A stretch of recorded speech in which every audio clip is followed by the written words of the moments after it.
kepikiran nggak dari mana sih kesadaran kita itu datang? Selama ini kita selalu mikir jawabannya ada di bagian otak kita yang paling canggih, yang paling modern. Tapi gimana kalau kita semua salah besar? Gimana kalau ternyata jawabannya justru tersembunyi di bagian paling kuno dari pikiran kita? Yuk kita bedah bareng sebuah teori yang benar-benar radikal tentang asal-usul kesadaran, yang lahir dari sebuah perjalanan pribadi yang mengubah segalanya.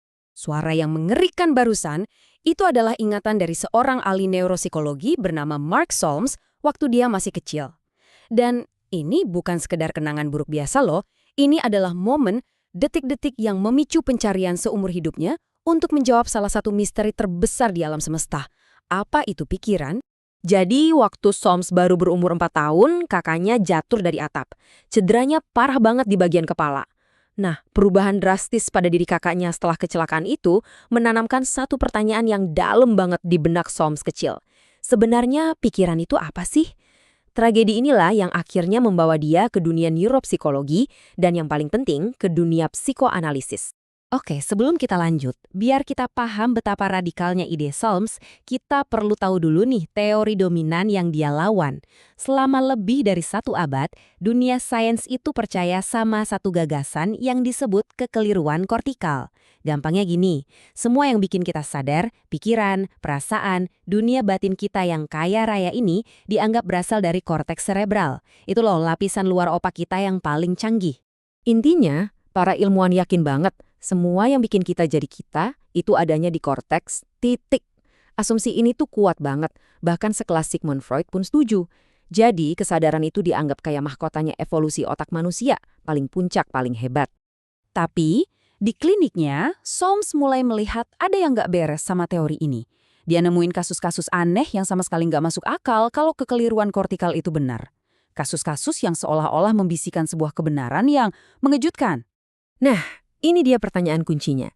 Kalau kesadaran memang asalnya dari korteks, terus apa yang terjadi kalau seseorang lahir tanpa korteks sama sekali? Logikanya sih mereka harusnya nggak sadar kan? Mungkin kayak orang dalam kondisi vegetatif. Tapi apa benar begitu? Coba deh, lihat gambar ini. Ini pindaian otak seorang anak dengan kondisi langka bernama hidranensefali. Perhatiin deh, area gelap itu. Itu bukan otak, itu cairan. Hampir seluruh korteks cerebralnya hilang. Menurut teori lama, anak ini harusnya nggak punya kesadaran sama sekali. Tapi kenyataannya luar biasa. Anak-anak ini bisa ketawa, bisa nangis. Mereka punya makanan favorit dan nggak suka sama hal tertentu. Mereka ngerespon ibu mereka. Singkatnya, mereka sadar. Ini adalah bukti telak yang meruntuhkan kekeliruan kortikal. Kalau mereka bisa sadar tanpa korteks, berarti sumber kesadaran pasti ada di tempat lain. Disinilah keunikan Solms kelihatan banget. Sebagai seorang psikoanalis, dia nggak cuma ngeliat otak sebagai mesin. Dia membawa perspektif yang beda, fokus pada pengalaman subjektif pada dunia batin si pasien itu sendiri.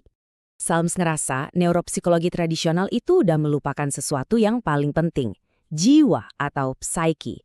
Para ahli sibuk ngukur apa yang salah di otak, tapi mereka lupa nanya kenapa pasien merasakan apa yang mereka rasakan. Laporan dari sudut pandang si pasien, pengalaman pribadinya, itu seringkali diabaikan begitu aja. Perbedaannya kelihatan jelas banget kan? Pendekatan tradisional itu dingin, objektif, kayak cuma lihat data aja. Sedangkan pendekatan Solms itu tentang memahami pengalaman orang pertama.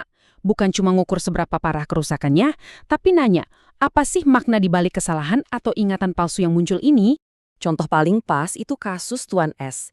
Dia yakin banget lagi ada di Johannesburg, padahal jelas-jelas dia lagi di London. Pas ditunjukin ada salju di luar jendela, otaknya bukannya sadar kalau dia salah, malah dia bikin alasan yang aneh buat mempertahankan keyakinan itu. Ahli lain mungkin cuma akan ngasih label konfabulasi dan selesai. Tapi Solms bertanya, kenapa ceritanya harus ini? Apa makna emosional di balik keyakinan ini buat dia?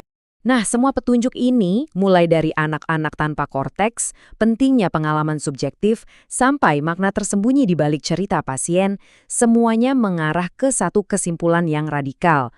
Solms akhirnya menemukan apa yang dia sebut sebagai mata air tersembunyi dari kesadaran. Kunci dari teorinya ada di satu kata, afek. Ini istilah teknis untuk perasaan mentah. Rasa senang, nggak senang, takut, gembira. Bagi Solms, perasaan ini bukan produk sampingan dari pikiran. Justru kebalikannya, Perasaan adalah fondasi dari kesadaran itu sendiri. Gampangnya, menjadi sadar itu artinya ya merasakan sesuatu. Dan inilah ide besarnya. Kesadaran itu ternyata bukanlah sesuatu yang canggih dan intelektual.